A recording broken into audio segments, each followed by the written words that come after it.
HS পরীক্ষার নিয়ম বদল 2024 খুশির খবর কিন্তু এইচএস পরীক্ষার্থীদের জন্য। ঠিক আছে, এটা কিন্তু পরীক্ষার্থীদের পড়ুয়াদের স্বার্থে কিন্তু এটা করা হয়েছে। ঠিক আছে, কি করা হয়েছে সেটা ভিডিওতেই তোমরা বুঝতে পেরে যাবে। তো দেখতে পাচ্ছ, মুখস্থ করার দিন শেষ, তোমাদের কিন্তু আর কারিগরি বড় বড় নোটস কিন্তু মুখস্থ করতে হবে না। তো কি করতে হবে সেটাই আমি এই ভিডিওতে আলোচনা করব, কি তোমাদের খুশির খবর। তো তোমরা ভিডিওতে অবশ্যই কন্টিনিউ থাকো, আর হ্যাঁ, অবশ্যই কিন্তু চ্যানেলটা সাবস্ক্রাইব করে রাখবে, আমি কিন্তু প্রতিনিয়ত এরকম ভিডিও নিয়ে এসে থাকি। ঠিক আছে, দেখতে পাচ্ছ এখানে বন্ধুরা, এইচএস এক্সাম উচ্চ মাধ্যমিক পরীক্ষার নিয়মে বড় পরিবর্তন রয়েছে। ঠিক আছে, বড় একটা কিন্তু পরিবর্তন হয়েছে। মুখস্থ করার দিন শেষ পুরোদের জন্য, এই একটা বিরাট বড় সিদ্ধান্ত। ঠিক আছে, কী সিদ্ধান্ত সেটা একটু এখন দেখে নাও এই ভিডিওতেই। তারপর দেখতে পাচ্ছ এখানে উচ্চ মাধ্যমিক পরীক্ষা নিয়ে বিরাট আপডেট জারি, সংসদের সম্পূর্ণ বদলে দেওয়া হলো প্রশ্নপত্রের ধাঁচ। ঠিক আছে, প্রশ্নপত্রের যে পুরাতন যে ধাঁচটা ছিল সেটা কিন্তু সম্পূর্ণ বদলে দেওয়া হয়েছে। ঠিক আছে, ডিসক্রিপটিভ প্রশ্নের সংখ্যা কমিয়ে দেওয়া হলো। ঠিক আছে, বড় সংখ্যা যে তোমাদের বড় অ্যান্সার লিখতে হতো সেটা কিন্তু কমিয়ে দেওয়া হয়েছে, যার ফলে এরপর থেকে মুখস্থ করা আর প্রশ্নের উত্তর দিতে পারবেন না পরীক্ষার্থীরা। ঠিক আছে, এদিকে বাড়িয়ে দেওয়া হলো অ্যানালিটিক্যাল প্রশ্ন, যেখানে তার খাতায়। ঠিক আছে, এখানে কিন্তু তোমাদের কি করছে, অ্যানালিটিক্যাল প্রশ্ন কিন্তু অনেক বাড়িয়ে দেওয়া হয়েছে, যেখানে তোমরা কিন্তু অনেক উত্তরগুলো বানিয়ে বানিয়ে লিখতে পারবে। ঠিক আছে, তারপর কি বলছে এখানে দেখে নাও, WBCHSE HS exam pattern change. ঠিক আছে, প্যাটার্নটা কী চেঞ্জ হয়েছে সেটা একটু দেখে নাও। সংসদ জানিয়েছে যে গতানুগতিক পদ্ধতিতে একই রকমভাবে প্রশ্ন করা হচ্ছে উচ্চ মাধ্যমিকে। ঠিক আছে, বড় প্রশ্নের মধ্যে সমস্ত সমস্ত থাকে ডিপ্রেপটিক্স প্রশ্ন। ঠিক আছে, ছাত্রছাত্রীরা বাড়ি থেকে সেসব প্রশ্নের উত্তর মুখস্থ করে এসে পরীক্ষার খাতায় লিখতে গিয়ে চলে যায়। ঠিক আছে, খাতায় যখন তোমরা লিখতে তোমার কিন্তু অনেকেরই হয় যে কি মনেই থাকে না। ঠিক আছে, এতে তাদের নম্বর বাড়লেও জ্ঞান তৈরি কিন্তু হয় না। ঠিক আছে, সেক্ষেত্রে যদি প্রশ্নের প্যাটার্ন বদলে দেওয়া যায় তাহলে নিজের ভাবনা চিন্তা করে উত্তর লিখতে পারবে পরীক্ষার্থীরা। ঠিক আছে, যদি প্যাটার্নটা যদি চেঞ্জ করে দেয় তাহলে তোমরা কিন্তু অনেক ভাবনা চিন্তা করে উত্তরগুলো লিখতে পারবে। ঠিক আছে, তারপর কি বলছে, আর এই জন্যই বইপত্র ভালোভাবে খুঁটিয়ে পড়তে হবে তাদের, যাতে জ্ঞান বাড়বে। ঠিক আছে, পরে ভবিষ্যতে সরকারি চাকরি পরীক্ষা দিতেও সুবিধা হবে। বহুদিন ধরেই পশ্চিমবঙ্গে নতুন শিক্ষানীতি আনার পরিকল্পনা করেছিল স্কুল শিক্ষা সংসদ দপ্তর। ঠিক আছে, দীর্ঘ আলোচনা এবং জল্পনা কল্পনার অবসান ঘটিয়ে চলতি কিন্তু এই নতুন বছরেই থেকে কিন্তু একে চালু করার সিদ্ধান্ত নেওয়া হয়েছে নতুন শিক্ষানীতিতে। ঠিক আছে, এবার কিন্তু তোমাদের এটা নতুন চালু করা হলো। HS exam new pattern details for student. ঠিক আছে, তোমাদের নিউ যে প্যাটার্নটা হবে সেটা একটু দেখে নাও।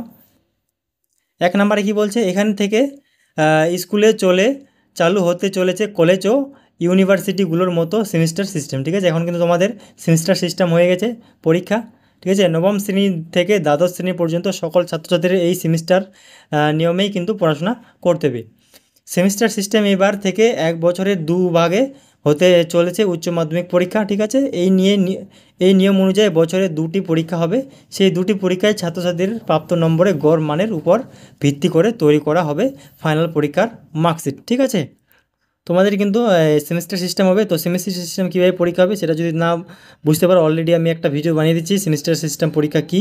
তো ওই ভিডিওটা তোমরা দেখতে পারো, আমি ডিসক্রিপশন বক্সে ভিডিওর লিঙ্ক দিয়ে দিব। ঠিক আছে, তারপর কি বলছে, প্রথম পরীক্ষাটি হবে নভেম্বর মাসে এবং দ্বিতীয় পর্যায়ে পরীক্ষাটি হবে কি পরের বছরের মার্চ মাসে। ঠিক আছে, ভবিষ্যতে সরকারি চাকরি পরীক্ষা দেওয়ার সময় যাতে কোনো অসুবিধা না পড়তে হয় সেই জন্য স্কুল পূর্ব থেকে ছাত্রছাত্রীদের বিশেষভাবে প্রাপ্ত করবে এবার সংসদ। ঠিক আছে, এই জন্য নতুন শিক্ষানীতিতে বেশ কিছু উদ্যোগ নেওয়া হয়েছে। ঠিক আছে, তারপর কি বলছে 8 নম্বরে, প্রথমেই বলা হয়েছে ক্লাস 9 থেকে 12 পর্যন্ত মানে 12 পর্যন্ত সিলেবাসে ভাষার ক্ষেত্রে বিশেষ জোর আনা হবে। নবম, দশম, একাদশ, দ্বাদশ শ্রেণীর পড়ুয়াদের দেশীয় ভাষা সহ 2 থেকে 3টি ভাষা অবশ্যই পড়তে হবে।